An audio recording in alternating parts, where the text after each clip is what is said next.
नमस्कार साथियों, स्वागत है आप सभी का एक बार फिर से आपके अपने YouTube चैनल संस्कृत ग्रुप्स पर। साथियों, आज बात कर रहे हैं संस्कृत शिक्षा विभाग में वार्षिक कार्य मूल्यांकन प्रतिवेदन जो कि राजकाज HRMS ऐप के थ्रू ऑनलाइन किया जा रहा है, ऑनलाइन सबमिट किया जा रहा है।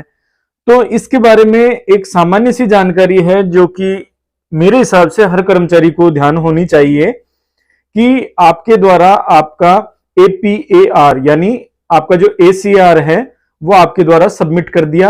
अब चाहे आपने स्वयं किया या किसी कंप्यूटर ऑपरेटर के थ्रू या किसी स्टाफ साथी के थ्रू आपने सबमिट तो करवा लिया, लेकिन उस ACR की एट प्रेजेंट क्या स्थिति है, मतलब जो चैनल आपने सिलेक्ट किया था उस चैनल पे किस स्टेज तक वो पहुंचा है। यदि किसी स्टेज पर वो पेंडिंग है तो वो ऑटोमेटिक आगे फॉरवर्ड हो जाएगा, लेकिन यदि किसी चैनल पर किसी कारण से आपके APR को रिजेक्ट कर दिया गया है या वापस कैंसिल कर दिया गया है तो वो आप कैसे चेक कर सकते हैं, वो हम इसमें बात करने जा रहे हैं। क्योंकि कल निदेशालय संस्कृत शिक्षा का एक आदेश आप सभी ने देखा भी होगा कि निदेशालय के द्वारा वार्षिक कार्य मूल्यांकन प्रतिवेदन को ऑनलाइन किए जाने की भी बात कही गई है। उसमें संबंधित चैनल के अधिकारियों को भी कहा गया है कि वो टाइमली अपने अधीनस्थ कर्मचारियों की जो भी APR उनके पास आती है उसको आगे फॉरवर्ड करें। और जब कभी निदेशालय में ACR की जरूरत पड़ती है तो निदेशालय के द्वारा ही वो ACR वहीं से ही निकाल ली जाए।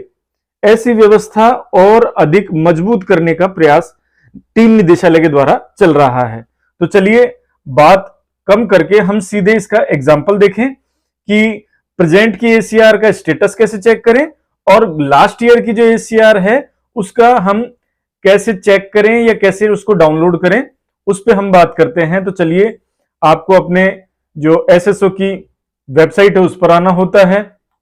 अपने जो आपके ID पासवर्ड है वो आपको यहां पर डालने होते हैं, कैप्चा आपको यहां डालना होता है और आपको लॉगिन करना होता है। अच्छा, ये जो काम है वो आप अपने मोबाइल से भी कर सकते हैं। हालांकि APAR यानी ACR सबमिट करने का काम जो है वो मोबाइल से नहीं हो पा रहा क्योंकि सर्च आइकन मोबाइल में शो नहीं होता है, लेकिन आप स्टेटस चेक कर सकते हैं और पिछले ईयर की आपको अपनी ACR देखनी है तो वो भी आप देख सकते हैं। तो हम SSO की वेबसाइट ओपन करके और ये जो राजकाज का HRMS वाला जो ऐप है उसको हम यहां पर ओपन कर लेंगे। मैं बताना चाहूंगा एक बार इसको आप देख लें, ये आपका ऐप है। पिछली साल तक केवल राजकाज था, अब राजकाज को डिवाइड करके HRMS को अलग कर दिया, IPR को अलग कर दिया और ई फाइल को अलग कर दिया। ठीक है, तो हम बात कर रहे हैं HRMS ऐप की। ठीक है, चलिए आगे बढ़ते हैं। हमने इस पर क्लिक किया, जैसे ही आप इस पर क्लिक करेंगे तो ये राजकाज का HRMS का होम पेज आपके सामने होता है। इसमें नीचे यहां कॉर्नर पर एम्प्लॉय कॉर्नर नजर आता है, इस पर आप क्लिक करेंगे और यहां पर आपको PAR पर क्लिक करना होता है। जैसे आप इस पर क्लिक करेंगे आपके जो भी मोबाइल नंबर रजिस्टर्ड है उस पर OTP जाएगा। आप जैसे यस करेंगे OTP चला गया और अब उस OTP को आपको यहां डालकर वेरीफाई करना होगा। ठीक है, मेरे मोबाइल पे OTP आ गया, एक मिनट में यहां पर सबमिट कर देता हूं और अब इसको वेरीफाई OTP पर क्लिक करें। चलिए, अब आपको देखने वाली बात क्या है, यहां पर आपको नजर आ जाएगा कि आपने किस फाइनेंशियल ईयर की APR भरी थी। ठीक है, उसकी अवधि कब से शुरू हुई थी, कब उसकी अवधि खत्म की थी और आपकी पोस्ट, आपका पोस्टेड डिपार्टमेंट और ये आपका फाइल नंबर यानी आपका जो APR था यानी वार्षिक कार्य मूल्यांकन था उसका फाइल नंबर है।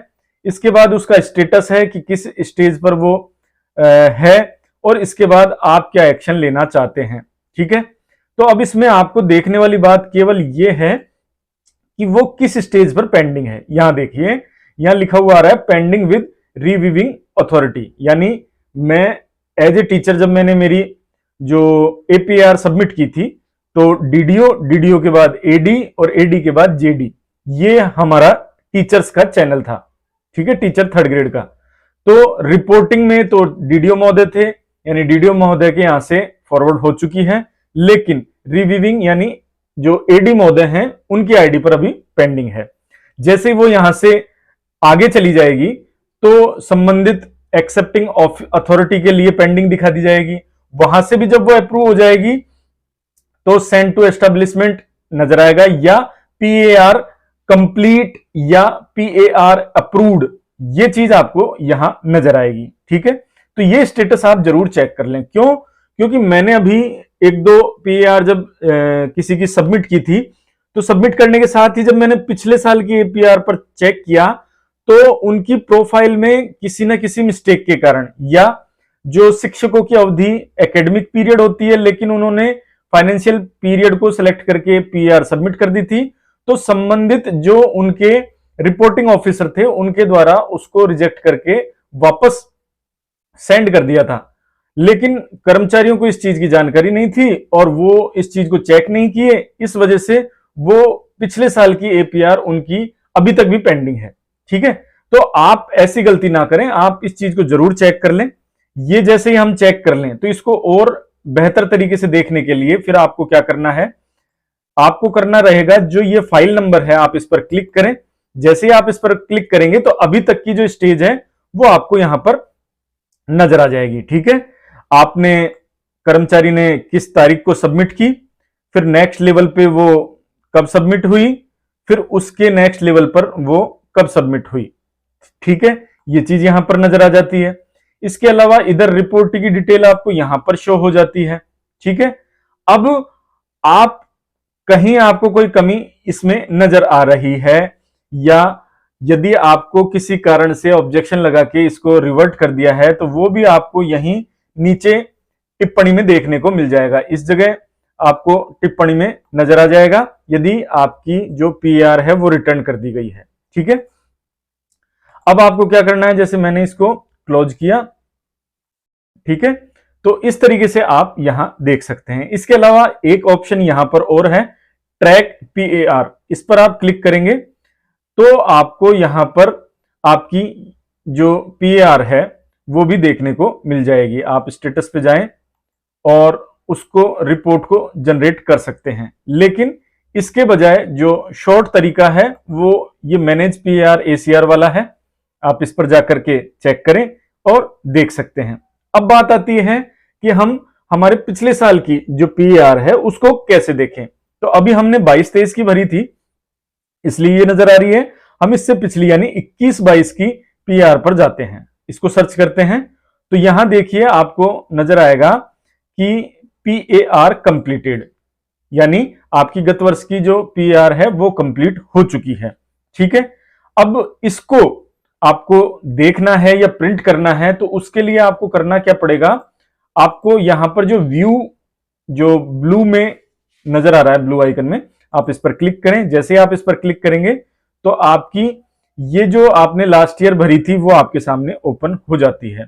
ठीक है, इसको आप देख करके और समझ सकते हैं कि लास्ट ईयर आपने क्या प्रोफाइल सबमिट किया था और क्या पार्ट 1 में सबमिट किया था। ठीक है, लेकिन आगे के चैनल पे ये किस किस चैनल पर गई, वहां से किस किस तरीके की टिप्पणी हुई थी, तो वो भी आप यहां पर देख सकते हैं। आप फाइल नंबर पर जाकर के क्लिक करें।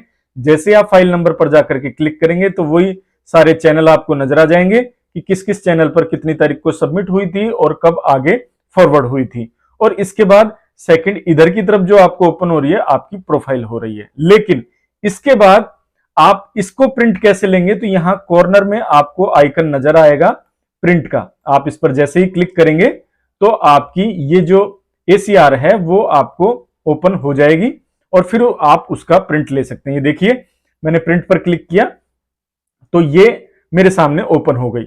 इसके नीचे आपको आपके रिपोर्टिंग ऑफिसर, आपको आपके रिव्यूइंग ऑफिसर और आपको आपके एक्सेप्टिंग ऑफिसर की भी टिप्पणियां देखने को मिलेगी। ठीक है, मैं इसमें वो चीज इसलिए नहीं दिखा रहा क्योंकि एसीआर गोपनीय होती है, वो संबंधित अधिकारी के द्वारा ही भरी जाती है और गोपनीय दस्तावेज के रूप में आगे जाती है। तो केवल आप अपनी यहां पर देख सकते हैं और वो भी तब देख सकते हैं जब आपके रिपोर्टिंग ऑफिसर के द्वारा उसको फाइनली कंप्लीट कर दी गई है। और यदि किसी तरीके का रिमार्क लगा है और रिवर्ट हुई है तो भी आप इस सिस्टम के थ्रू उसको चेक कर सकते हैं। फिर आप प्रिंट पर क्लिक करके और इसका प्रिंट लेकर अपने पास सुरक्षित रख सकते हैं। निदेशालय के द्वारा जब कभी एसीआर मांगी जाती है तो अब निदेशालय टीम के द्वारा वहीं आपकी एसीआर प्रिंट करके निकाली जा सकती है। यदि ऐसा नहीं होता है, आपसे मांगी जाती है, तो आप इस ऑप्शन के थ्रू अपनी एसीआर प्रिंट निकालें। प्रिंट निकाल करके उसको लिफाफे में बंद करके सक्षम जो आपके अग्रिम अधिकारी हैं उनको आप सबमिट कर सकते हैं। ठीक है, तो ये था तरीका प्रेजेंट की एसीआर को चेक करने का।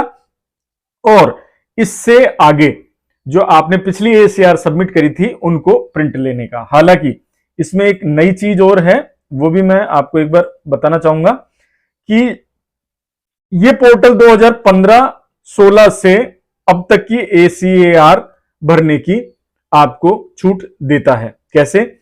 जैसे मैं 2015-16 की बात करूं, 15-16 पर मैंने यहां सिलेक्ट किया और सर्च किया, तो हालांकि उस टाइम पे ये ऑप्शन नहीं था, ये तरीका नहीं था, इसलिए हम ऑफलाइन एसीआर सबमिट करते थे। लेकिन अब यदि हमसे 2015-16 की एसीआर मांगी जाती है तो हम इस तरीके से भी ऑनलाइन सबमिट कर सकते हैं, यदि सक्षम स्तर से इसके आदेश जारी होते हैं कि आपको ऑनलाइन एसीआर ही चाहिए या ऑनलाइन एसीआर ही सबमिट करवानी है। तो आपको करना क्या होगा, इसको सिलेक्ट करना है, आपको हियरार्ची क्रिएट करनी है।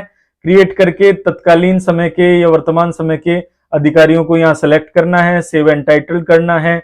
और जैसे हमने इस साल की एपीआर भरी है वैसे हम गत वर्षों की एपीआर यहां पर सबमिट करते हुए और आगे के चैनल पर इसको भेज सकते हैं और वहां से वो अप्रूव्ड होती जाएगी और उसका भी निदेशालय से प्रिंट निकल सकता है। तो ये सारी जानकारी पीआर से संबंधित इस वीडियो में थी। मिलते हैं अगले वीडियो में एक नए टॉपिक के साथ, तब तक के लिए नमस्कार। यदि किसी तरीके की कोई जानकारी या कोई समस्या है तो आप निश्चित रूप से कमेंट बॉक्स में लिखें। और इसके अलावा यदि आप इस वीडियो को देख करके यदि मेरा उत्साहवर्धन करना चाहते हैं तो भी आप कमेंट बॉक्स में जरूर लिख सकते हैं। ठीक है साथियों, मिलते हैं, नमस्कार।